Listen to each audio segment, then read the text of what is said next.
Hi friends, आप लोगों को स्वागत है आपके यूट्यूब चैनल ईडू हम सफ़र सफलता की ओर। आज हम आप लोग के लिए बिहार पुलिस की जो नई बहाली 21,391 पोस्ट की आई है, जिसका एग्जाम 24 सितंबर से होने का संभावना है। उसके लिए रिटेरिया द्वारा प्रैक्टिस सेट निकाला गया है। यह जो प्रैक्टिस सेट है, यह वॉल्यूम 1 करके निकाला गया है, जिसमें कुल 10 प्रैक्टिस सेट है। इस 10 प्रैक्टिस सेट से हम 1 से 6 तक आपको डिस्कशन करा चुके हैं। अगर अभी तक आप नहीं देखे हैं तो उसके लिए हम अलग से प्लेलिस्ट बना दिए, आप वहां से जरूर देख लीजिएगा, ताकि इससे जो क्वेश्चन दिया गया है वह बिहार पुलिस जो नया पैटर्न जारी किया है 10वीं कक्षा अथवा समकक्ष स्तर, उसी आधार पर तैयार किया गया है। तो इस वजह से बहुत ही लाभदायक साबित होने वाला है आपको।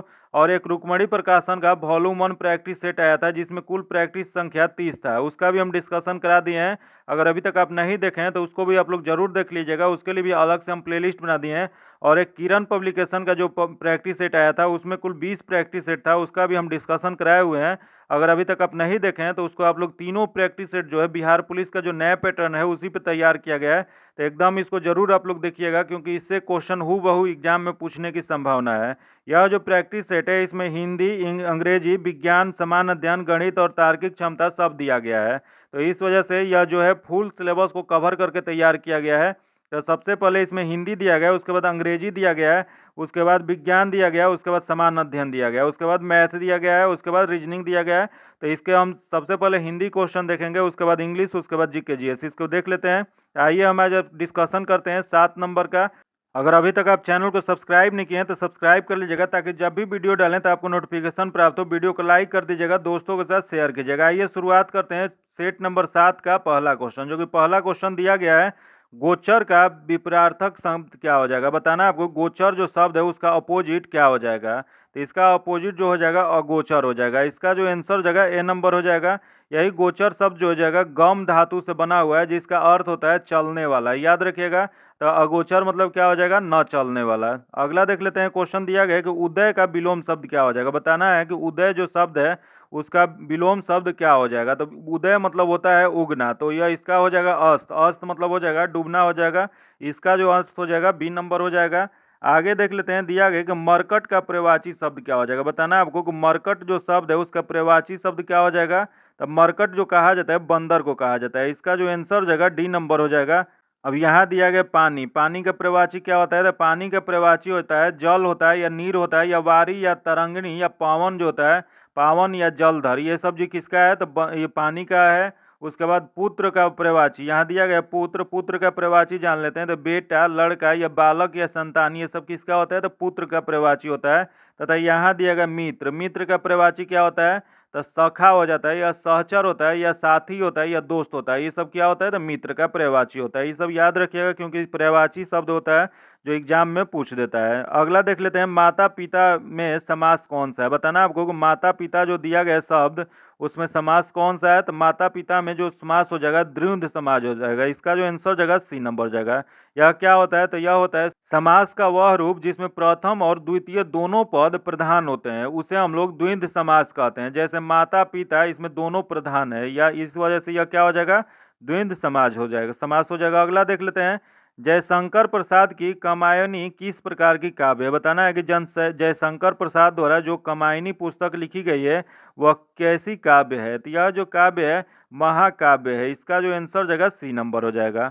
आगे देख लेते हैं, जो दिया गया कि संस्कृति शब्द का विशेषण है। बताना आपको कि संस्कृति जो शब्द है उसका विशेषण कौन सा है। तो संस्कृति शब्द का विशेषण जो हो जाएगा यह हो जाएगा संस्कृति। इसका जो आंसर हो जाएगा सी नंबर हो जाएगा। जान लेते हैं यह क्या होता है। तो संज्ञा अथवा सर्वनाम शब्दों का विशेषण, जैसे गुण, दोष, या संख्या, या परिणाम आदि जो बोध करता है, उसी को हम लोग क्या कहते हैं। तो शब्द का विशेषण कहते हैं। तो इसका जो आंसर हो जाएगा क्या हो जाएगा, सी नंबर हो जाएगा।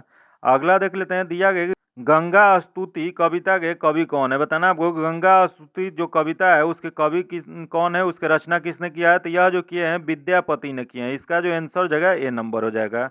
अगला देख लेते हैं, दिया गया निम्नलिखित में से शुद्ध वाक्य का चयन करें। इसमें बताना है कि कौन सा वाक्य शुद्ध दिया गया उसका चयन करना है। तो देख लेते हैं, पहला दिया गया मेरे कमीज में 4 बटने हैं। देखिए यहाँ जो बटने के ऊपर, बटन के ऊपर बिंदी दिया गया, उससे वजह से ये गलत है। अगला मेरे कमीज में 4 बटन, ये भी गलत है। अगला है मेरे कमीज में 4 बटने हैं। तो इसका जो सही हो जाएगा सी नंबर हो जाएगा।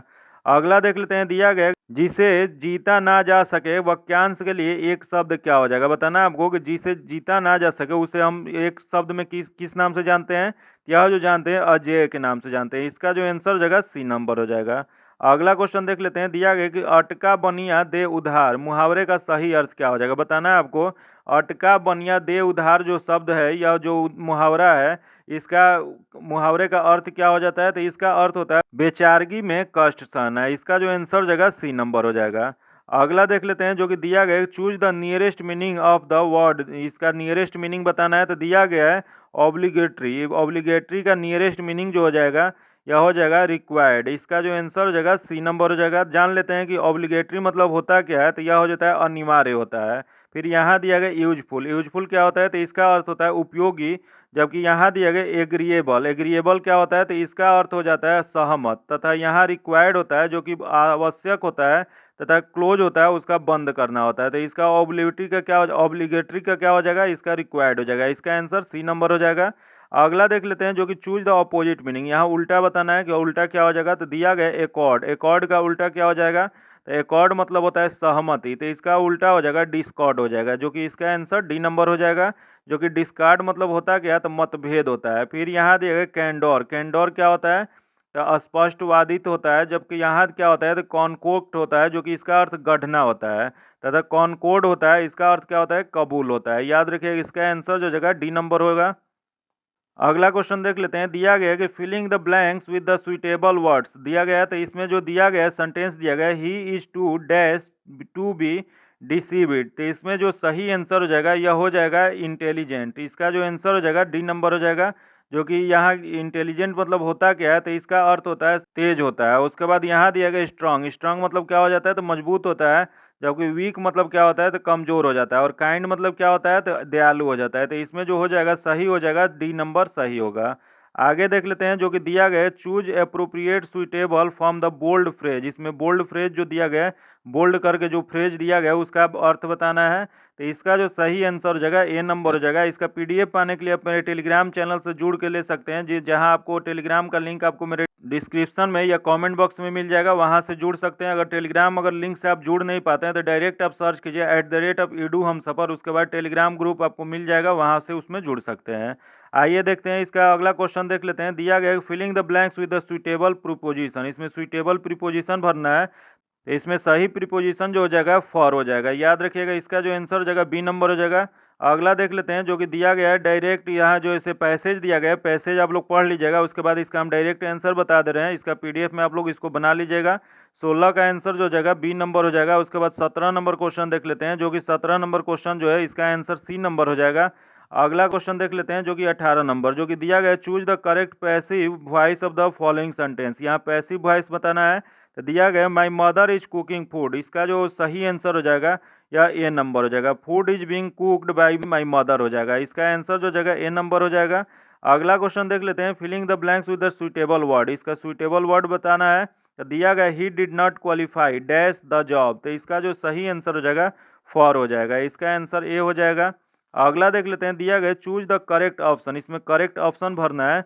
दिया गया वन हु लव्स बुक। तो इसका जो सही आंसर हो जाएगा बी नंबर हो जाएगा। आगे जो अब हम लोग देखने वाले हैं जीके जीएस का क्वेश्चन है, जो कि देख लेते हैं। सबसे पहला क्वेश्चन जो इसमें दिया गया, लिथियम नाभिक में कितने प्रोटॉन होते हैं, बताना है आपको कि लिथियम नाभिक में प्रोटोनों की संख्या कितनी होती है। तो इसमें प्रोटोनों की संख्या जो होती है 3 होती है। इसका आंसर जो जाएगा बी नंबर हो जाएगा। यह लिथियम एक तरह का रेयर एलिमेंट होता है, जो कि जिसका इस्तेमाल मोबाइल या लैपटॉप या इलेक्ट्रॉनिक व्हीकल समेत दूसरे चार्जेबल बैटरी को बनाने में किया जाता है। याद रखिएगा जो चार्जेबल बैटरी बना हुआ होता है वो किसका बना होता है, तो लिथियम का बना होता है। वही लिथियम एक नरम और चांदी जैसा सफेद धातु होता है, जिसका इस्तेमाल रिचार्जेबल बैटरी के रूप में ज़्यादा किया जाता है। याद रखिएगा इसका जो आंसर हो जाएगा 3 नंबर बी 3 होगा, जो कि बी में दिया गया, तो इसका आंसर बी नंबर हो जाएगा। अगला क्वेश्चन है ऑक्सीजन का परमाणु द्रव्यमान क्या है, बताना है आपको कि ऑक्सीजन का परमाणु द्रव्यमान क्या होता है। तो ऑक्सीजन का परमाणु द्रव्यमान जो होता है 16 होता है। इसका जो आंसर हो जाएगा ए नंबर हो जाएगा। इसकी परमाणु संख्या 8 होती है और परमाणु द्रव्यमान कितना होता है, 16 होता है। याद रखिएगा दोनों में बहुत कंफ्यूजन होता है, तो फिर से एक बार रिपीट कर देते हैं। ऑक्सीजन का परमाणु संख्या अगर पूछ दे तो 8 होता है, तथा ऑक्सीजन का परमाणु द्रव्यमान कितना होता है, तो 16 होता है।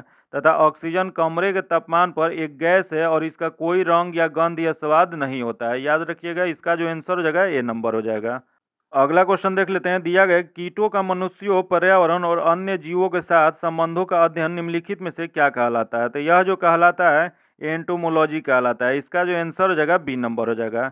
यही क्वेश्चन पूछ दे, यहाँ माइकोलॉजी दिया गया है। माइकोलॉजी क्या होता है? तो कवकों के अध्ययन को माइकोलॉजी कहा जाता है। तथा यहाँ दिया एंथ्रोलॉजी। एंथ्रोलॉजी क्या होता है? तो प्राणियों के आचार और व्यवहार के अध्ययन जो होता है, आचरण और व्यवहार का जो अध्ययन किया जाता है पक्षियों या प्राणियों के, उसी को हम लोग क्या कहते हैं? तो एंथ्रोलॉजी कहा जाता है। फिर यहाँ दिया गया है ऑर्निथियोलॉजी। ऑर्निथियोलॉजी क्या होता है? तो पक्षियों का अध्ययन को हम लोग ऑर्निथियोलॉजी कहते हैं।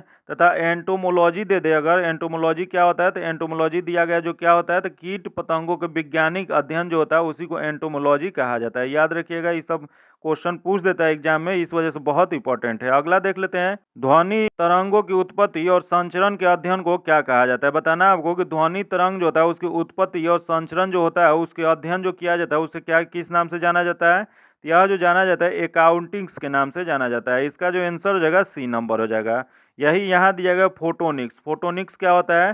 तो प्रकाश तरंगों का अध्ययन जो होता है उसी को फोटोनिक्स कहते हैं।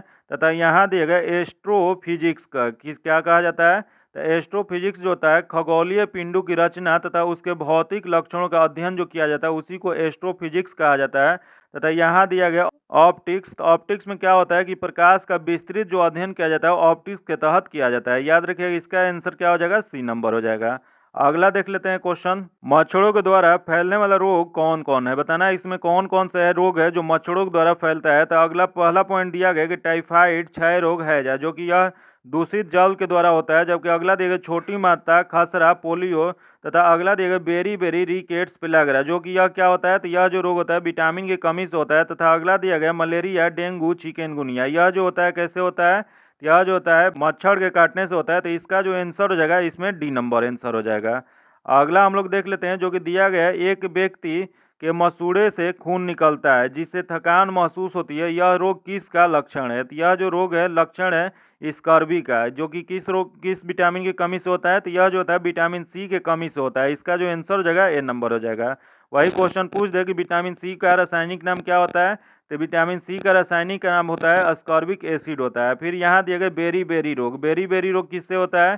तो बेरी बेरी जो रोग होता है यह विटामिन बी1 के कमी से होता है। यहाँ दिया गया रतौंधी। रतौंधी जो होता है विटामिन ए के कमी से होता है। जबकि यहाँ दिया गया रिकेट्स। रिकेट्स जो होता है वह कैसे होता है? तो विटामिन डी की कमी से होता है। याद रखिएगा, ये सब क्वेश्चन जो है बार बार पूछते रहा है, इस वजह से आप लोग याद रखिएगा क्योंकि इससे क्वेश्चन एक पूछता ही है। अगला देख लेते हैं, निम्नलिखित में से कौन सी बीमारी रुके हुए पानी से हो सकती है? बताना है आपको कि कौन सी इसमें बीमारी है जो पानी के जमाव से या रुके हुए पानी से हो सकती है। तो इसमें जो दिया गया है उसका सही आंसर जो हो जाएगा यह मलेरिया। मलेरिया क्या हो गया कि जब रुकेगा पानी तो उससे मच्छर उत्पन्न होंगे, मच्छर उत्पन्न होंगे तो उसके बाद उसके काटने से फिर मलेरिया रोग होगा। तो इसका जो आंसर हो जाएगा सी नंबर हो जाएगा। यहाँ दिया गया पोलियो। पोलियो कैसे होता है? यह जो मांसपेशियों के संकुचन में अवरोधक तथा हाथ पैर में लकवा के जैसा हो जाता है उसी को पोलियो कहा जाता है, जो कि तंत्रिका तंत्र को प्रभावित करता है। तथा यहाँ दिया गया रेबीज। रेबीज जो होता है यह कुत्ते के या जानवर के काटने से होता है, जो कि यह किस रोग का नाम क्या है? तो रेबीज, या इसी को हम लोग हाइड्रोफोबिया के नाम से भी जानते हैं। अगला देख लेते हैं, दिया गया वन के पारिस्थितिकी तंत्र में कवक को किस समूह में रखा जाता है? बताना है कि वन के पारिस्थितिकी तंत्र में कवक को किस समूह में रखा जाता है? यह जो रखा जाता है अपघटन के समूह में रखा जाता है। इसका जो आंसर हो जाएगा सी नंबर हो जाएगा।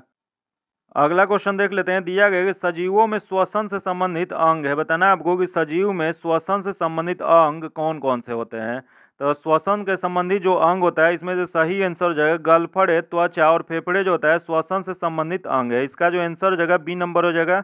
यह क्या होता है? तो वे वह अंग जिससे द्वारा सजीवों द्वारा वातावरण के बीच गैसों का आदान प्रदान होता है उसे हम लोग श्वसन अंग कहते हैं, जो कि शरीर की बाह्य सतह, त्वचा और ट्रेकिया, गिल्स, फेफड़ा, ये सब प्राणियों में विभिन्न श्वसन अंग होता है। जैसे गलफड़ा जो होता है ये लफड़ा या जलीय जीवों में पाया जाता है और एक यह उसका श्वसन अंग होता है। इसका प्रयोग कर जलचर पानी में ऑक्सीजन ग्रहण करते हैं तथा कार्बन डाइऑक्साइड को त्याग करते हैं। जो पानी में जीव रहते हैं वो इसी से प्रयोग करते हैं। तथा त्वचा से कौन करते हैं?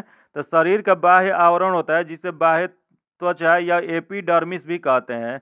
यह बेल्टन प्राणी जो सबसे बड़ा अंग है उसका अपकाल ऊतकों की कई परतों द्वारा निर्मित होती है और अंतर्निहित मांसपेशियों, अस्थियां और अस्थि बंध जिसे हम लोग लिगामेंट कहते हैं अन्य आंतरिक अंगों की रक्षा करती है। याद रखिएगा, से क्वेश्चन पूछ दिया है कि एपिडर्मिस क्या होता है। तो एपिडर्मिस जो होता है, बाह्य त्वचा जो होता है, उसी को हम लोग एपिडर्मिस भी कहते हैं। तो याद रखिएगा, इससे क्वेश्चन पूछ देता है।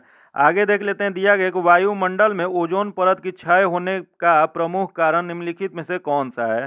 तो सबसे प्रमुख कारण जो है क्लोरोफ्लोरोकार्बन है। इसका जो आंसर हो जाएगा बी नंबर हो जाएगा, CFC है, जो कि वायुमंडल में या ओजोन परत को बहुत क्षति पहुंचाता है। जो कि कहाँ से इसका उत्सर्जन होता है, तो रेफ्रिजरेटर या AC या ये फ्रिज जो होता है, उससे इसका उत्सर्जन होता है और यह ओजोन परत को क्षय करता है। इसका जो आंसर हो जाएगा बी नंबर हो जाएगा।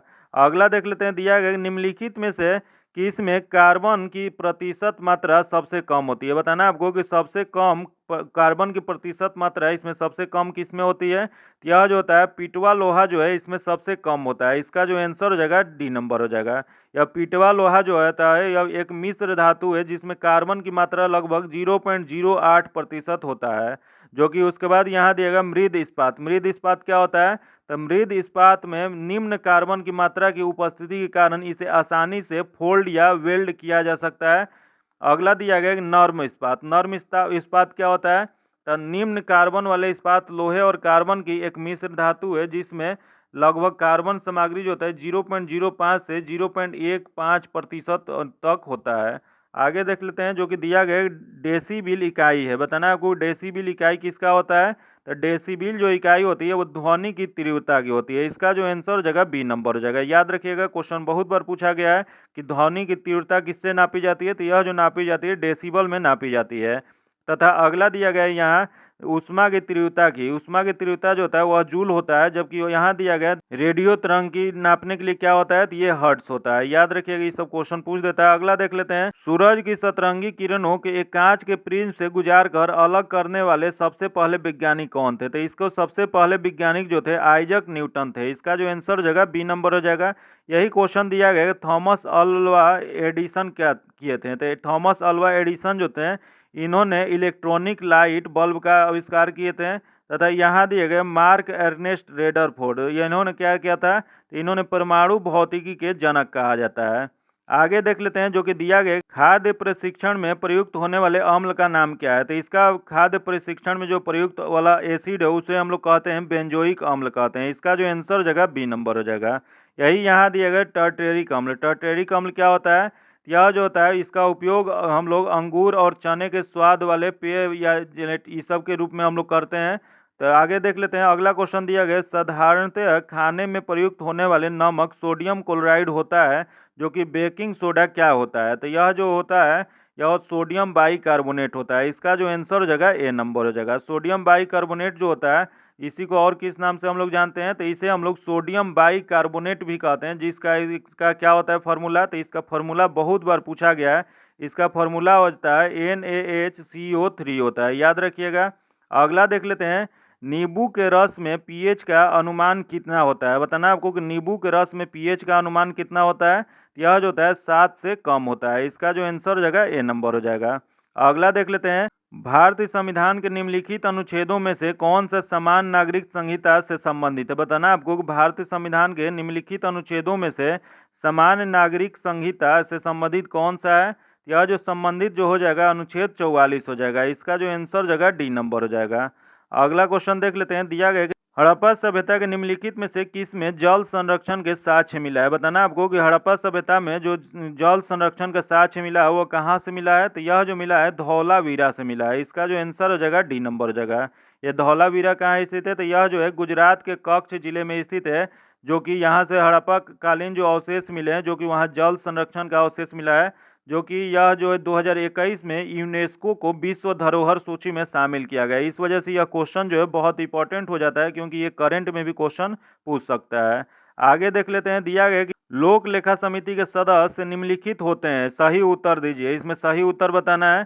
तो इसका जो सही उत्तर हो जाएगा, इसका आंसर ए नंबर हो जाएगा। लोकसभा से 15 होते हैं तथा राज्यसभा से 7 होते हैं, योग्य होता है 22। ये जो होता है सही दिया गया है, क्योंकि लोक लेखा समिति जो होता है इसमें कुल 22 सदस्य होते हैं, जिसमें से लोकसभा से 15 और राज्यसभा से 7 होते हैं। याद रखिएगा, क्वेश्चन पूछ देगा। इसका आंसर ए नंबर हो जाएगा। अगला क्वेश्चन देख लेते हैं, मुंगेर निम्नलिखित में से किसकी राजधानी थी। बताना आपको कि मुंगेर जो है वो किसकी राजधानी थी। इनमें से जो शासक हैं उनकी राजधानी किसकी थी। यह जो था यह मीर कासिम की थी। इसका जो आंसर हो जाएगा ए नंबर हो जाएगा। ये मुंगेर कहाँ से स्थानांतरित करके राजधानी बनाए थे? तो इन्होंने मीर कासिम ने अपनी राजधानी मुर्शिदाबाद से मुंगेर स्थानांतरित करके बनाए थे। याद रखिएगा, क्वेश्चन पूछा हुआ है क्या मुंगेर तो जो था राजधानी बनाए थे, उससे पहले राजधानी कहाँ थी? तो वो राजधानी जो था मुर्शिदाबाद में था। इसका जो आंसर हो जाएगा ए नंबर हो जाएगा। अगला देख लेते हैं, दिया गया कि भगवान बुद्ध का जन्म लुम्बिनी में हुआ था। वर्तमान में लुम्बिनी कहाँ स्थित है? तो वर्तमान में लुम्बिनी जो है यह नेपाल में स्थित है। इसका जो आंसर हो जाएगा सी नंबर हो जाएगा। अगला देख लेते हैं, दिया गया कि महात्मा गांधी कब भारतीय राष्ट्र कांग्रेस के अध्यक्ष बने? तो बताना है आपको कि महात्मा गांधी जो थे उन्होंने भारतीय राष्ट्र कांग्रेस की अध्यक्षता कब किए थे? तो यह जो किए थे 1924 के कर्नाटक के बेलगांव में जो अधिवेशन हुआ था उसकी अध्यक्षता जो किए थे महात्मा गांधी ने किए थे। इसका जो आंसर जगह सी नंबर जगह। यह एकमात्र जो कांग्रेस अधिवेशन है जिसकी महात्मा गांधी ने अध्यक्षता किए थे, इसके बाद फिर कभी नहीं किए थे। इसका जो आंसर जगह सी नंबर हो जाएगा। अगला क्वेश्चन देख लेते हैं, दिया गया निम्नलिखित में से किसे लोकनायक कहा जाता है? बताना आपको कि लोकनायक के नाम से किसे जाना जाता है? यह जो जाना जाता है लोकनायक के नाम से जयप्रकाश नारायण को जाना जाता है। इसका जो आंसर जगह डी नंबर हो जाएगा। वही क्वेश्चन पूछ दे कि महात्मा गांधी को किस नाम से जाना जाता है? तो महात्मा गांधी को राष्ट्रीय पिता के नाम से जाना जाता है। तथा दिया गया है बाल गंगाधर तिलक। बाल गंगाधर तिलक को किस नाम से जाना जाता है? तो यह जो जाना जाता है लोकमान्य के नाम से जाना जाता है। इन्हें लोकमान्य बाल गंगाधर तिलक कहा जाता है। तो याद रखिएगा, यहाँ लोकनायक पूछा है तो लोकनायक कैसे कहा जाता है? तो यह जयप्रकाश नारायण को कहा जाता है। इसका जो आंसर जगह डी नंबर हो जाएगा। अगला क्वेश्चन है, वह मुगल सम्राट जिसका 2 बार अभिषेक हुआ था कौन थे? बताना है आपको मुगल सम्राट कौन थे जिनका 2 बार राज्याभिषेक हुआ था? यह जो थे औरंगजेब थे। इसका जो आंसर जगह डी नंबर हो जाएगा। औरंगजेब का पहला राज्याभिषेक जो हुआ था 31 जुलाई 1658 को हुआ था। क्वेश्चन पूछा है कि पहली बार कब हुआ था? तो 31 जुलाई 1658 को, जो कि आगरा में हुआ था। तथा देवराई के युद्ध में सफल होने के बाद 15 मई 1659 ईस्वी में औरंगजेब ने दिल्ली में प्रवेश किया और शाहजहां के शानदार महल में जून 1659 में उन्होंने दूसरी बार राज्याभिषेक करवाए थे। याद रखिएगा, दूसरी बार कब किए थे? 1659 में। एक साल बाद 1659 में किए थे, जबकि एक साल पहले आगरा में उन्होंने अपना राज्याभिषेक करवा लिए थे। अगला देख लेते हैं, क्वेश्चन दिया गया गौतम बुद्ध के संवादों की भाषा क्या थी? बताना है कि गौतम बुद्ध जो संवाद करते थे या जो बोलते थे या अपनी जो उपदेश देते थे वो किस भाषा में देते थे? तो यह जो देते थे पाली भाषा में देते थे। इसका जो आंसर जगह बी नंबर हो जाएगा। वही क्वेश्चन पूछ दे कि अपना पहला उपदेश कहाँ दिए थे? तो पहला उपदेश उन्होंने बनारस के सारनाथ में दिए थे। तथा उसी को हम लोग बौद्ध ग्रंथों में धर्म चक्र प्रवर्तन के नाम से जानते हैं। क्वेश्चन पूछा हुआ है कि जो पहली बार महात्मा बुद्ध ने अपना उपदेश दिए थे उसे किस नाम से जाना जाता है? तो उसे धर्म चक्र प्रवर्तन के नाम से जाना जाता है। इसका जो आंसर हो जाएगा बी नंबर हो जाएगा, क्योंकि जो भी उपदेश दिए थे वो पाली भाषा में दिए थे। यहाँ दिए गए प्रकृत भाषा में किसने उपदेश दिया था? तो प्रकृत भाषा में जो उपदेश दिए थे महावीर स्वामी ने उपदेश दिए थे। याद रखिएगा, इसका जो आंसर हो जाएगा बी नंबर हो जाएगा। अगला क्वेश्चन देख लेते हैं, राजस्व में रैयत बारी प्रयोग का प्रारंभ किसके द्वारा किया गया था? बताना आपको कि राजस्व का जो रैयत बारी प्रयोग जो है वह किसने शुरुआत किया था? तो यह जो शुरुआत किए थे थॉमस मुनरो ने शुरुआत किए थे। इसका जो आंसर हो जाएगा बी नंबर हो जाएगा। यही क्वेश्चन पूछ दे कि यह रैयत बारी प्रणाली मद्रास के गवर्नर थॉमस मुनरो, जो कि कहाँ के गवर्नर थे? तो मद्रास के गवर्नर थे, जिन्होंने 1820 ईस्वी में लागू किए थे। क्वेश्चन पूछा गया है कि यह रैयत बाड़ी व्यवस्था कब लागू किया गया था? तो यह 1820 में, जो कि मद्रास के गवर्नर जो थॉमस मुनरो थे उन्होंने लागू किया। तथा इस व्यवस्था को मद्रास, बम्बई और असम के कुछ भागों में लागू किया गया था। इस प्रथा में जमींदारों के स्थान पर किसानों की भूमि की स्वामी बना दिया गया तथा भू राजस्व की दर सरकार के रैयतों अर्थात किसानों से सीधा बंदोबस्त किया गया था। याद रखिएगा, ये सब क्वेश्चन पूछ लेता है। तो इसका जो आंसर जगह बी नंबर हो जाएगा। अगला क्वेश्चन देख लेते हैं, निम्नलिखित में से कौन ब्रिक्स राष्ट्र नहीं है? इसमें बताना है कि ब्रिक्स का राष्ट्र कौन सा नहीं है। तो सबसे पहले जान लेते हैं कि ब्रिक्स देशों में कौन कौन सा देश शामिल है। तो ब्रिक्स देशों जो समूह है उसमें देश जो है शामिल ब्राजील है, उसके बाद रूस है, उसके बाद भारत, चीन, दक्षिण अफ्रीका। याद रखिएगा, जो ब्रिक्स का ये नाम है इसी के क्रम में देश का भी नाम है। बी से जो होता है ब्राजील होता है, उसके बाद आर से होता है रूस हो जाता है, उसके बाद आई से इंडिया हो जाता है, उसके बाद सी से चीन हो जाता है, उसके बाद ये ए से क्या हो जाता है? तो साउथ अफ्रीका हो जाता है। तो यही शामिल है। तो देख लेते हैं इसके अलावा कौन सा दिया गया। तो इसके अलावा यहाँ ब्रिटेन दिया गया, जो कि ब्रिटेन शामिल नहीं है। तो इसका जो आंसर हो जाएगा सी नंबर हो जाएगा। अगला क्वेश्चन देख लेते हैं, श्रीलंका का राष्ट्रीय प्रतीक क्या है? बताना आपको कि श्रीलंका का राष्ट्रीय प्रतीक क्या है। तो यह जो है सोने का शेर है। इसका जो आंसर हो जाएगा सी नंबर हो जाएगा। अगला देख लेते हैं, दिया गया कि निमारी एक नस्ल है। बताना आपको कि निमारी जो है किसका नस्ल है। तो यह जो नस्ल है गाय की नस्ल है। इसका जो आंसर हो जाएगा सी नंबर हो जाएगा। अगला क्वेश्चन देख लेते हैं, दिया गया कि उदयपुर वन्य जीव अभ्यारण्य कहाँ स्थित है। बताना आपको कि उदयपुर वन्य जीव अभ्यारण्य कहाँ स्थित है। तो यह जो नाम देख के पता चलेगा कि यह राजस्थान में, लेकिन कंफ्यूज नहीं होना है, इसको याद रखिएगा। यह जो स्थित है यह बिहार में स्थित है, बिहार के पश्चिम चंपारण में स्थित है। इसका जो आंसर हो जाएगा बी नंबर हो जाएगा। अगला क्वेश्चन देख लेते हैं, राष्ट्रीय गीत वंदे मातरम किसने लिखा था। बताना है कि राष्ट्रीय गीत जो है वंदे मातरम, उसकी रचना किसने किया था। तो यह जो रचना किए थे बंकिम चंद्र चटर्जी ने किए थे। इसका जो आंसर हो जाएगा बी नंबर हो जाएगा। जो कि यही क्वेश्चन पूछ दे कि वंदे मातरम की रचना जो किस पुस्तक में किए थे, तो उन्होंने बंकिम चंद्र चटर्जी ने अपनी पुस्तक आनंद मठ में किए थे, जिसको सर्वप्रथम देश में 1896 में भारतीय राष्ट्र कांग्रेस के अधिवेशन में इसे गाया गया था। याद रखिएगा, इसका जो आंसर हो जाएगा बी नंबर हो जाएगा। अगला क्वेश्चन देख लेते हैं, दिया गया भारतीय राष्ट्रीय कांग्रेस के कौन से अधिवेशन में अध्यक्ष गांधी जी थे। बताना कि राष्ट्रीय कांग्रेस के कौन सा अधिवेशन था जिसकी अध्यक्षता गांधी जी ने किए थे। तो यह जो किए थे कर्नाटक के बेलगांव में जो 1924 में अधिवेशन हुआ था, उसी की अध्यक्षता गांधी जी ने किए थे। तो याद रखिएगा, इसका जो आंसर हो जाएगा सी नंबर हो जाएगा। यह क्वेश्चन रिपीट हो गया है। अगला देख लेते हैं, दिया गया सम्राट अशोक के पिता थे। बताना आपको सम्राट अशोक के पिता का नाम क्या था। तो इनके पिता का नाम बिंदुसार था। इसका जो आंसर हो जाएगा बी नंबर हो जाएगा। अगला क्वेश्चन देख लेते हैं, दिया गया कि दिल्ली सल्तनत के किस शासक को गुलाम का गुलाम कहा जाता है। बताना आपको कि दिल्ली सल्तनत के कौन से शासक थे जिन्हें गुलामों का गुलाम कहा जाता है। तो यह जो कहा जाता है इल्तुतमिश को कहा जाता है। इसका जो आंसर हो जाएगा बी नंबर हो जाएगा। वही क्वेश्चन पूछ दे कि दिल्ली सल्तनत का वास्तविक संस्थापक किसे माना जाता है। तो ये भी जो माना जाता है इल्तुतमिश को ही माना जाता है। अगला देख लेते हैं, दिया गया कि निम्न में से कौन से एक भू अवैच्छिक यूरोपीय देश नहीं है। तो यह जो हो जाएगा लिथुआनिया जो है इसमें नहीं है। इसका जो आंसर हो जाएगा डी नंबर हो जाएगा। अगला देख लेते हैं, दिया गया कि तीरंदाजी निम्न में से किस देश की राष्ट्रीय खेल है। बताना है आपको कि तीरंदाजी जो खेल है वह किस देश की राष्ट्रीय खेल है। तो यह जो खेल है भूटान की है। इसका जो आंसर हो जाएगा सी नंबर हो जाएगा। अगला देख लेते हैं, दिया गया कि निम्नलिखित में से कौन सा जैव निम्नीकरण है। बताना आपको इसमें कि जैव निम्नीकरण कौन सा है। यह जो हो जाएगा रबड़ जो है जैव निम्नीकरण है। इसका जो आंसर हो जाएगा ए नंबर हो जाएगा। अगला क्वेश्चन है, जनसंख्या नियंत्रण निम्न में से किस सूची का विषय है। आपको बताना है कि जनसंख्या नियंत्रण जो है निम्न में से किस सूची का विषय है। यह जो विषय है समवर्ती सूची का है। याद रखिएगा, इसका जो आंसर हो जाएगा सी नंबर हो जाएगा। अगला देख लेते हैं, दिया गया निम्नलिखित में से कौन सी एक पंचायती राज संस्था है। बताना आपको कि इनमें से कौन सा दिया गया है जो एक पंचायती राज संस्था है।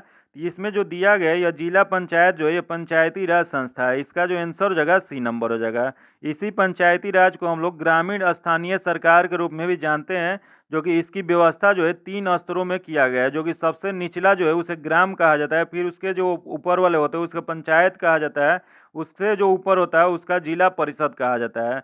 जो कि 20 लाख की जनसंख्या से अधिक सभी राज्यों में ग्राम खंड और जिला स्तरों पर पंचायतों में बनाई गई है। जो कि किन इसके अपवाद भी हैं, जैसे मिजोरम, नागालैंड और मेघालय में पंचायती राज व्यवस्था उपस्थित ही नहीं है। याद रखिएगा, इसका जो आंसर हो जाएगा सी नंबर हो जाएगा। अगला क्वेश्चन है, चचनामा मूल रूप से एक अरबी कृति है कि पारसी में अनुवाद निम्नलिखित में से किसके द्वारा किया गया था। तो यह जो किया गया था मोहम्मद अली बिन अबू बकर कूफी के द्वारा किया गया था। इसका जो आंसर हो जाएगा बी नंबर हो जाएगा। अगला क्वेश्चन देख लेते हैं, दिया गया है कि दिल्ली पर आक्रमण करने वाला प्रथम पेशवा कौन था। बताना आपको कि दिल्ली पर पहली बार आक्रमण करने वाला पहला पेशवा कौन सा था। तो यह जो हो जाएगा बाजीराव प्रथम हो जाएंगे। इसका जो आंसर हो जाएगा ए नंबर हो जाएगा।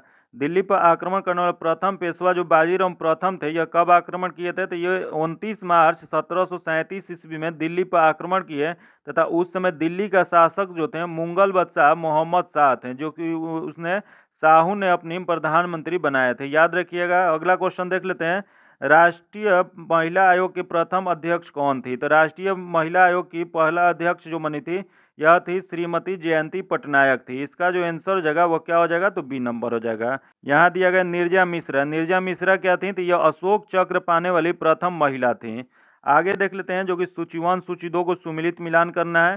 तो देख लेते हैं इसमें कौन सा मिलान सही दिया गया। तो सबसे पहले देख लेते हैं, सूची 1 में राज्य दिया गया, इधर सूची 2 में लोकसभा सीट दिया गया। बताना है कि कौन से राज्य में कितना लोकसभा सीट है। तो देख लेते हैं महाराष्ट्र। महाराष्ट्र में 48 लोकसभा सीट है, तो 1 हो जाएगा। उसके बाद उड़ीसा। उड़ीसा में 21 है, तो ये 2 हो जाएगा। उसके बाद केरल, केरल में 20, ये भी 3 हो जाएगा। उसके बाद गोवा जो है 2 है, तो इसका 4 हो जाएगा। तो इसका सही आंसर हो जाएगा 1 2 3 4, जो कि इसका आंसर ए हो जाएगा। आगे देख लेते हैं, दिया गया कि जनता दल यूनाइटेड पार्टी का गठन कब हुआ था। बताना आपको कि जनता दल पार्टी जो यूनाइटेड पार्टी है, इसकी गठन कब किया गया था। तो इसका गठन 1999 में किया गया था। इसका जो आंसर हो जाएगा बी नंबर हो जाएगा।